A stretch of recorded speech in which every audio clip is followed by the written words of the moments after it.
menangis dalam pelukan. Loh, Antono yang memakai baju merah sangat kaget mobil polisi itu berhenti di depannya. Alangkah lebih kagetnya lagi ketika yang keluar dari mobil itu adalah Wahyu. bajingan kamu Antono. Teriak Wahyu sambil memeluk istri dan anaknya. Antono menjadi bingung dengan hal ini. Ayo bos, beri pelajaran saja pada orang ini. Bisik salah satu anak buahnya. Matamu. Antono langsung menampar wajah preman itu. Menghajar Wahyu di depan polisi. Tidak lama kemudian, Jackie dan anak buahnya keluar dari mobil. Mereka masih menggunakan pakaian lapangan lengkap dengan rompi anti peluru. Di tangan mereka terdapat pistol dan senapan laras panjang. Seolah mereka hendak atau baru saja pulang dari medan pertempuran.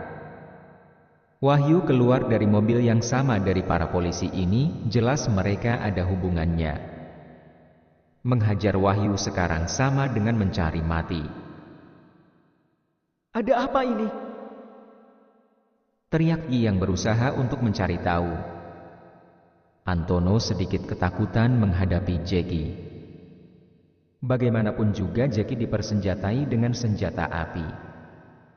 Seumpama Wahyu muncul tanpa dikawal oleh para polisi ini, Antono tidak akan pernah ragu untuk menghajar Wahyu dengan 20 anak buahnya. Namun karena Wahyu dapat membawa polisi, semuanya akan lebih sulit bagi Antono. Wahyu memandang wajah Emi yang sembab lalu memeluknya. Dia kemudian juga memeluk Salsa yang kemudian menjerit dengan keras setelah ayahnya tiba. Maafkan aku, maafkan aku. Wahyu menangis sejadi-jadinya ketika melihat istri dan anaknya dalam kesulitan.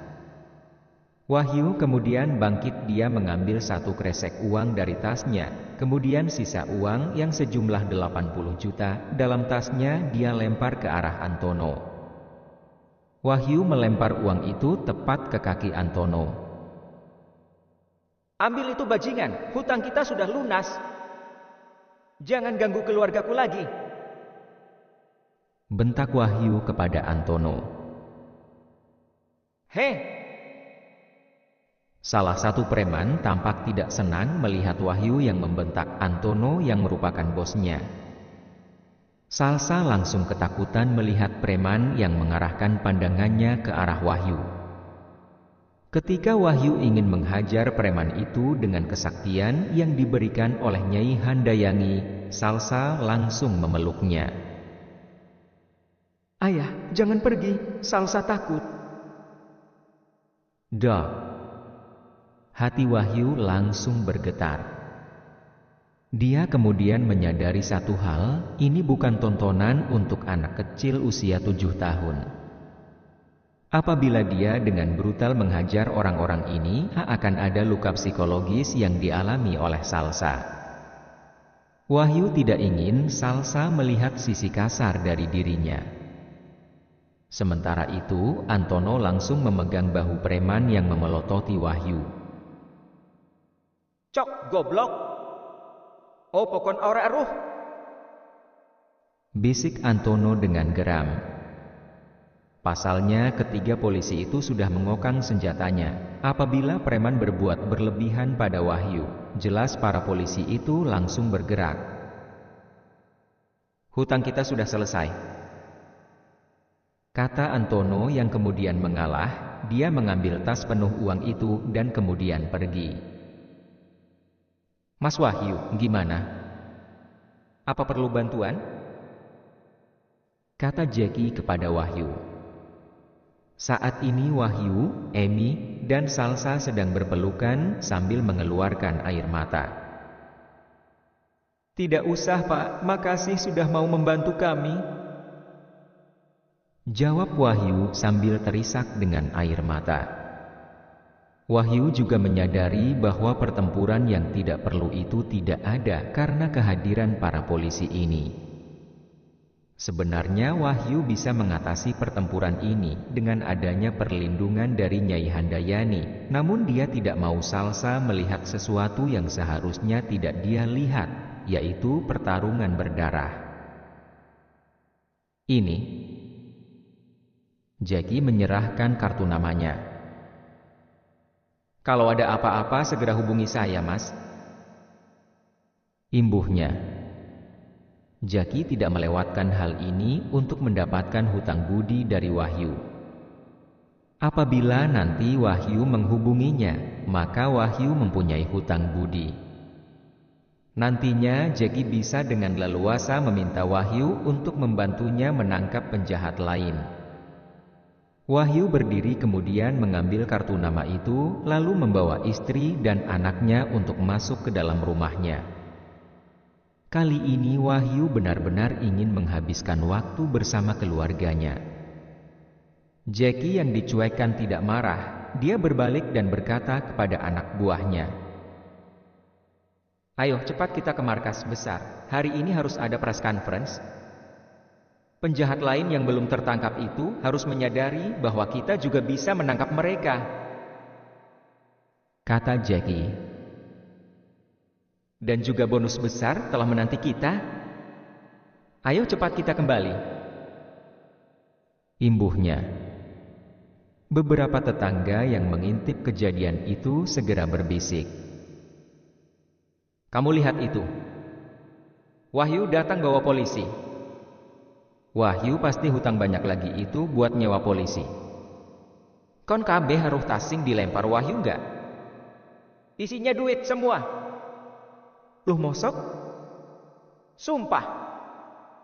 Wahyu goblok mesakno Emi karo Salsa. Bisa-bisanya ninggalin mereka berdua berbulan-bulan. Mereka berdua setiap hari harus menghadapi preman-preman. Ho'o. Tentu saja Wahyu tidak peduli dengan rasan-rasan tetangga ini.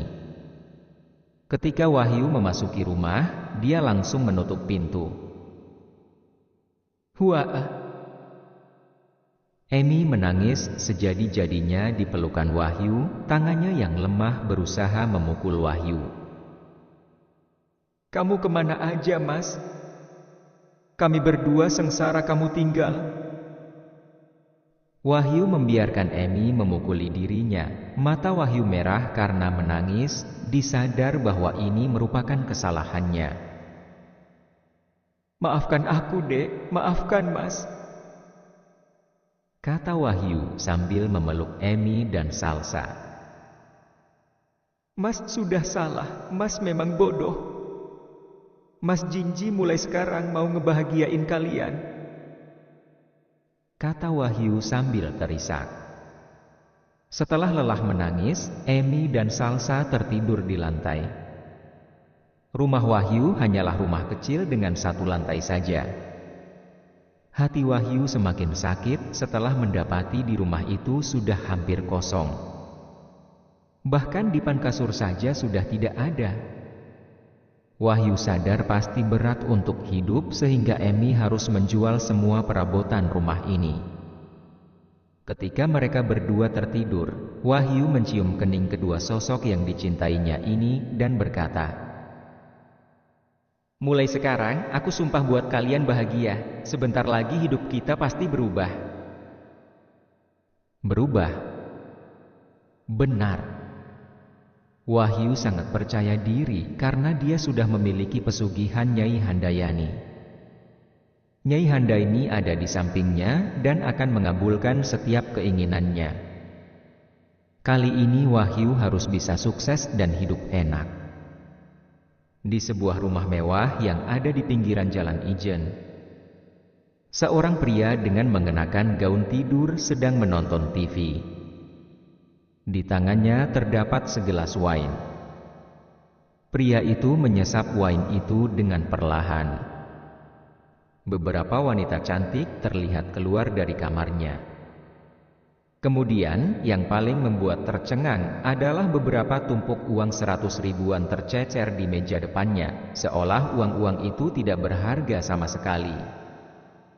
Kueng, kueng, kueng.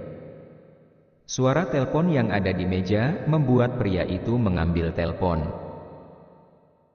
"Hei, Antono, ada apa? Ganggu waktu santai aja," kata pria itu. "Gimana rumah si Wahyu?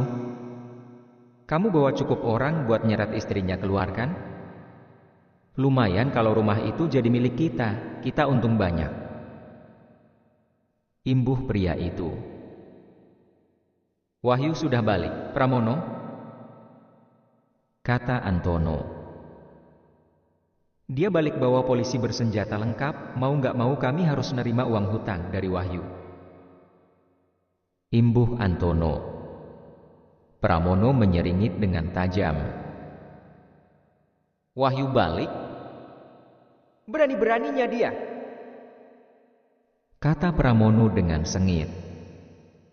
Tiba-tiba Pramono menyeringai tajam seolah dia merupakan predator yang menemukan mangsanya. "Kalau dia kembali, mari kita buat hidupnya sengsara lagi. Kali ini jangan sampai dia bisa bangkit lagi. Dia harus mati sengsara." Pilihan bisnis untuk Wahyu. Hari esok telah tiba dengan sangat cepat. Kala itu sekitar jam 10 pagi. Mentari bersinar dengan sinar yang sangat terik. Namun teriknya matahari itu tidak bisa menyurutkan 3 orang yang berjalan bersama melintasi jalanan kota Malang yang ramai.